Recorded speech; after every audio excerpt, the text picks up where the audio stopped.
할렐루야. 우리 친구들 일주일 동안 또 잘 지냈나요? 지난주엔 눈도 많이 오고 굉장히 추웠어요. 여러분들 어떻게 지내고 있어요? 여러분들 방학했나요? 방학 시즌이긴 한 것 같은데 사실 뭐 코로나 때문에 학교를 안 가서 방학이든 아니든 크게 뭐 체감이 없죠? 어쨌든 점점 추워지는 가운데 있으니까 여러분들 몸 건강하게 잘 지낼 수 있도록 하시고, 또 우리가 예배로 모이지 못한 시간이 벌써 3주죠. 아마도 다음 주까지는 함께 모이지 못할 것 같고 다다음 주 정도에는 모일 수 있지 않을까 하는 희망을 가져보는데, 그것조차도 물론 상황이 좋아져야 되겠죠. 그렇지만 우리 친구들과 함께 만날 날을 기대하고 있으니까 우리 친구들도 함께 기도하면서 그날을 기다려 봤으면 좋겠어요. 자, 오늘도 함께 말씀을 좀 들어야겠죠.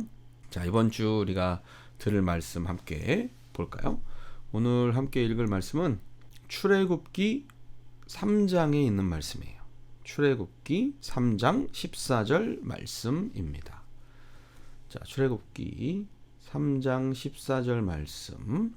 하나님이 모세에게 이르시되 나는 스스로 있는 자이니라. 또 이르시되 너는 이스라엘 자손에게 이같이 이르기를 스스로 있는 자가 나를 너희에게 보내셨다 하라. 아멘. 자, 오늘 출애굽기 3장 14절 말씀을 가지고 스스로 계시는 분이라고 하는 제목으로 함께 말씀을 나눠보려고 합니다. 미국 항공우주국이라는 거 알죠? 나사에서는 화성 탐사를 떠나는 우주 비행사들을 대상으로 실험을 한 가지 했대요. 우주선에서 오래 지낼 경우 그들의 몸에 일어나는 여러 가지 변화들을 알아보려고 실험을 했는데, 폴리니의 동굴 고립 시험도 그 중에 하나였어요. 이탈리아 여성 스테파니아 폴리니라고 하는 여성을 131일 동안 미국에 있는 로스트 동굴에서 혼자 살아가도록 했어요.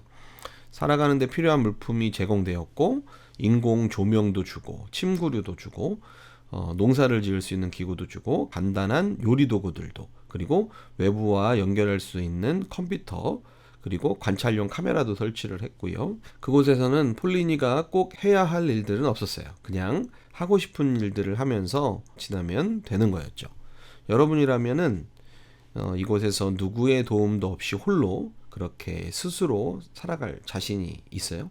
어때요? 여러분이라면 모든 것이 다 준비되어 있는 상태, 내가 먹을 것과 내가 하고 싶은 것들과 이런, 그리고 또 뭐 해야 할 것 별로 없이 속박 없이 그저 혼자서 지내야 한다면 여러분들은 어떻게 자신 있게 살 수 있을까요? 자, 오늘 말씀에는 자신의 이름을 스스로 있는 자라고 밝히신 분이 있어요. 그분이 누구죠? 바로 하나님이죠.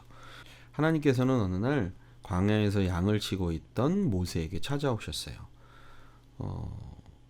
떨기나무에 붙어있는 불꽃으로 말이죠. 떨기나무에 불이 붙었는데도 나무가 타지 않는 것을 본 모세는 어찌된 일인지 자세히 살펴보기 위해서 나무에게 가까이 가게 되죠. 그리고 그 불꽃 가운데에서 하나님의 음성을 듣게 됩니다. 모세야, 내가 애굽에 있는 내 백성들의 고통을 분명히 보았다. 이제 내가 너를 바로에게 보내어 그들을 애굽에서 인도할 것이다.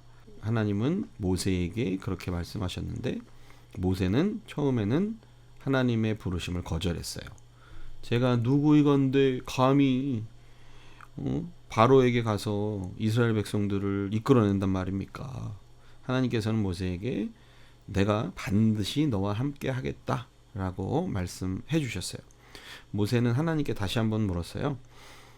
그렇다면 하나님, 사람들이 너를 보내신 자가 누구냐라고 물었을 때 제가 무엇라고 대답을 해야 할까요? 라고 물었고, 하나님께서는 이렇게 말씀하셨어요. 나는 스스로 있는 자다. 너는 스스로 있는 자가 나를 너희에게 보내셨다고 하여라 라고 말씀하셨어요. 하나님께서는 누구십니까? 라는 질문은 단순히 하나님의 이름을 물은 것은 아니에요. 하나님께서 과연 이스라엘 백성을 애굽에서 구원할 만한 능력을 가지신 분인지를 묻고 있는 거예요.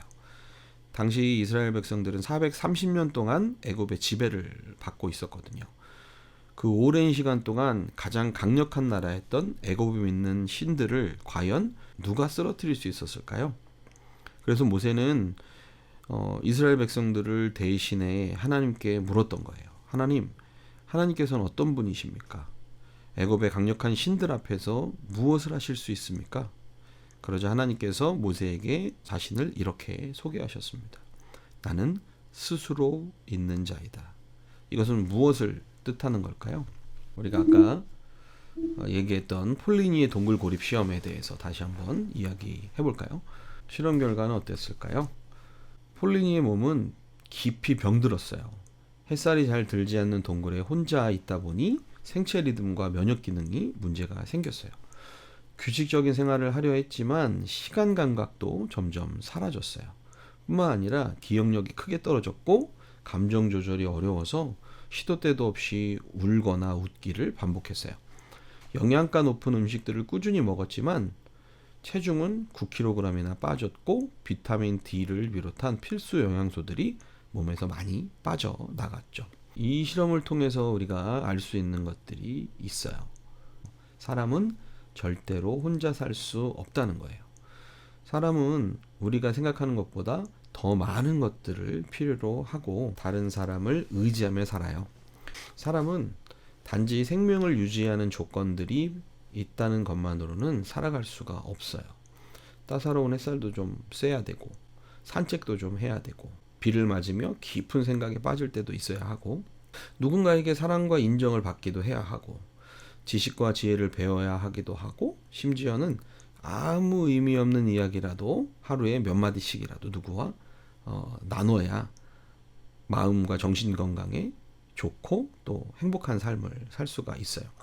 이처럼 사람은 스스로 살 수 없어요. 혼자서는 살 수 없고 스스로도 살 수가 없는 존재예요. 하지만 하나님께서는 어떤 분이신가요? 하나님께서는 모세에게 자신을 스스로 있는 자라고 소개하셨어요. 모세에게 나타나신 하나님의 모습이 어땠나요? 불꽃이 타오르려면 뭐가 필요하죠? 탈 것이 필요하잖아요. 그렇지만 하나님은 모세에게 나타나셨을 때 어느 것도 태우지 않고 홀로 타고 계셨잖아요. 불이라고 하는 것은 탈 것을 통해서 타지만 하나님은 그것을 탈피하신 분이잖아요. 탈 것 없이 불꽃으로 존재하실 수 있는 분. 그런 분이신 거죠. 하나님께서는 항상 존재하신 분이었고 그분은 세상이 창조되지 않았을 때에도 홀로 계셨고 세상이 어둠으로만 공허하게 차 있을 때에도 끊임없이 그곳을 운행하시면서 세상을 두루 살피신 분이셨어요. 우리가 성경에 보면 태초에 하나님이 천지를 창조하시니라 하고 땅이 혼돈하고 공허하며 흑암이 깊음 위에 있고 하나님의 신은 수면에 운행하시니라 라고 했잖아요. 하나님은 이 세상이 만들어지기 전에도 계셨고 세상이 어둠으로만 공허하게 차 있을 때에도 끊임없이 그 주변을 운행하시면서 그곳에 함께 하셨어요. 그리고 세상을 창조하신 후에는 항상 피조물인 자연 그리고 세상의 모든 것 특별히 또 우리 사람들과 함께 하셨죠. 그리고 이 피조물들 곁에서 세상을 다스리셨어요. 이스라엘 백성들의 조상인 아브라함과 이삭, 야곱과도 언제나 함께 하셨고 돌봐주셨죠. 오늘 말씀에서 하나님께서는 모세와 그 백성들과도 반드시 함께 하실 것이라고 약속하십니다. 사랑하는 여러분, 오늘 말씀 들으며 우리가 기억해야 할 것은 하나님이 어떤 분인가 하는 거예요. 하나님은 특별히 스스로 계신 분이라고 했죠. 그리고 또한 항상 우리 곁에 함께 하시는 분이시고요. 또 하나님께서는 온 세상을 다스리시는 분이에요. 하나님께서는 스스로 살아가지 못하는 우리가 항상 의지하고 살아야 할 오직 한 분이십니다. 또 오늘 모세에게 약속하신 것처럼 우리와도 반드시 함께 하시겠다는 약속을 주시는 분이시죠. 세상 만물을 다스리시는 분이 지금도 우리와 함께 계심을 믿고 기억하며 언제나 스스로 계신 하나님을 의지하며 살아가는 우리 성산교회 어린이들이 다 되시기를 바랍니다. 아멘. 자, 함께 기도할까요? 사랑해 주님, 감사합니다. 오늘 성경 말씀을 통해서 하나님께서는 스스로 계신 분이고 또 우리와 함께 하시는 분이시고 우리를 영원히 지켜주시고 다스려주시는 우리의 주인 되심을 배웠습니다. 하나님, 우리 사랑하는 친구들이 스스로는 살 수 없는 나약한 사람임을, 인간임을 기억하고 인정하고 오직 우리 곁에 계신 하나님만이 우리의 의지가 되시고 우리의 주인 되심을 믿고 고백하며 믿음 안에서 살아갈 수 있는 성산교회 언니들 될 수 있도록 하나님께서 믿음을 더하여 주시옵소서. 하나님, 코로나로 인해서 우리가 예배를 벌써 3주 동안 또 못 드렸습니다. 이런 기복이 언제까지 계속될지 두렵고 어렵습니다. 마음이 혼란스럽습니다. 하나님, 이 일들이 빨리 해결될 수 있도록 하나님이 치유의 손길을 내려 주시옵소서. 우리 사랑하는 친구들 어디 있든지 간에 항상 건강할 수 있도록 주께서 지켜주시고 어디 있든지 간에 믿음으로 살 수 있는 어린이들 될 수 있도록 또 하나님께서 늘 함께하여 주시옵소서. 감사드리며 예수님 이름으로 기도드립니다. 아멘. 자, 우리 친구들, 우리가 또 예배로 언제 모일 수 있을지 확답은 할 수는 없지만 어쨌든 아직까지 결정된 것은 다다음 주 정도에는 우리가 모이려고 합니다. 우리 친구들 안전하게 잘 계시다가 우리가 모입시다 했을 때 다시 함께 모여서 기쁨으로 예배 드리도록 해요. 그리고 지난주에 광고한 것처럼 우리 친구들 맘스터치 상품권 안 쓴 친구들 있으면 꼭 선생님들께 한 번씩 말씀 드려주시고요. 이번 주간도 잘 지내시고요. 다음 주에 또 영상으로 우리 함께 만나기로 해요. 부탁한 것처럼 좋아요, 답글을 통해서 우리 친구들 잘 지내는지도 소식도 좀 전사님 알 수 있도록 전해주시기를 바래요. 자, 우리 다음 시간에 또 만납시다. 안녕.